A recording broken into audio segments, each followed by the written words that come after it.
So, you've got yourself a Z4 roadster. It's quite an old one and the roof doesn't work. Let's try it. Catches are coming off. That's about it.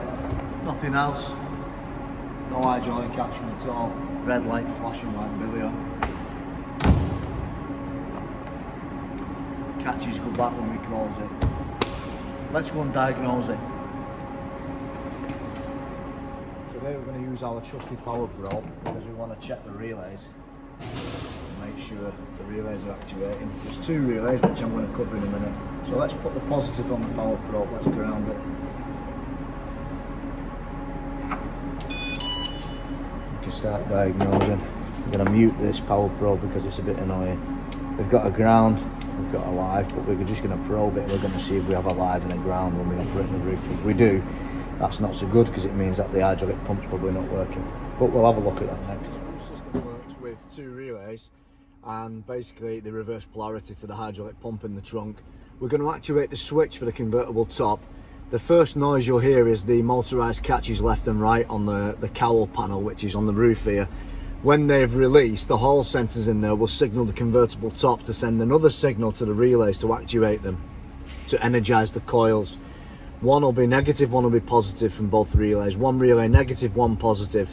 Those signals will go from pin 6 of each relay, a ground or a live, to the hydraulic pump in the trunk. That will actuate, that will then put power in the rotary lifters, which will actuate the roof.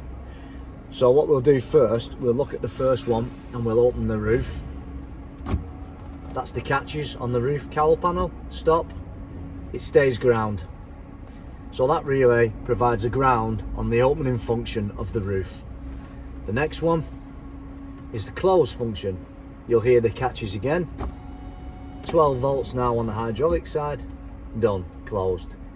Let's do it again. Open. Stays grounded. Pump has a ground supply in the trunk. Close. It now reverses the pump polarity so it can push the hydraulic fluid the other way and close the roof. And that's how that works. So we know we've got a ground and a live reverse polarity. Let's look at the other relay.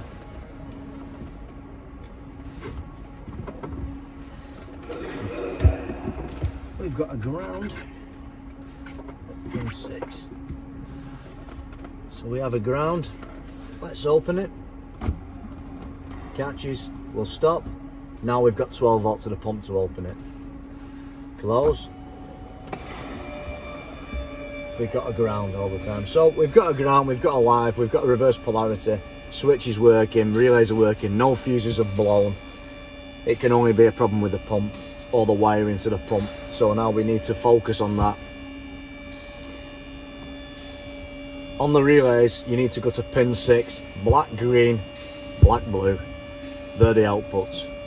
If you've got a voltage on them, we just need to troubleshoot the black, and it's probably going to be a pump. It's quite a common fault on the these old Z4s.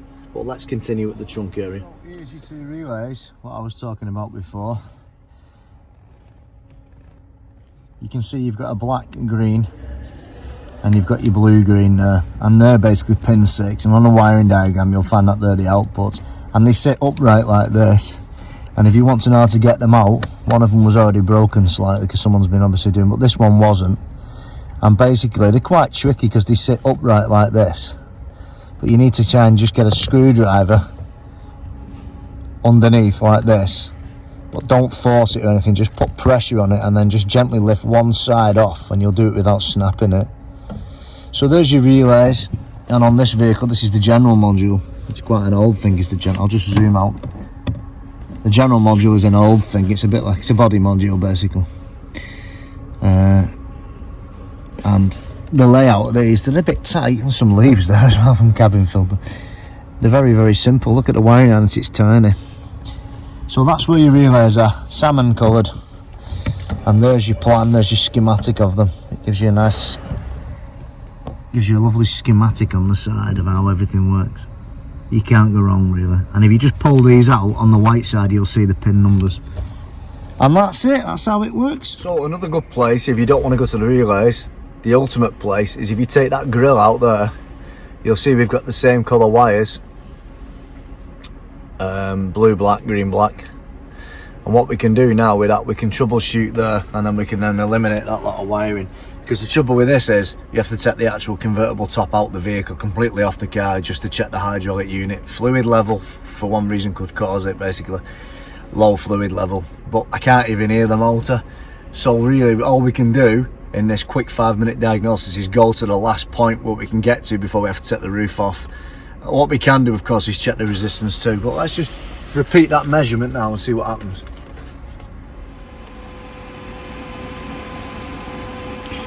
So what we'll do now is you just check the motor resistance, basically. So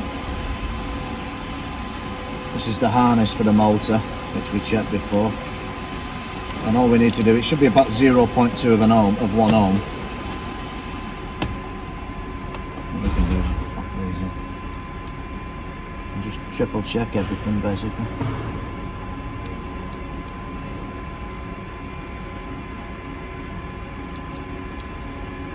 Front probe these this time. Yeah, and it's a mega ohm value, so basically it's fried.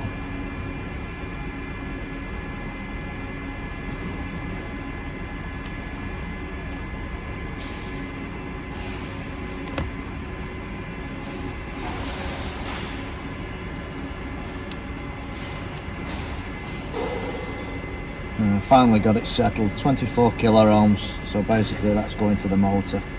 This goes back to the relay block of the vehicle, so that's the issue basically. It should be 0.2, so yeah, basically, no doubt, we order a hydraulic unit for it. And that's the job done in 5 minutes basically, it's as easy as that. Now it's time to go on my holiday.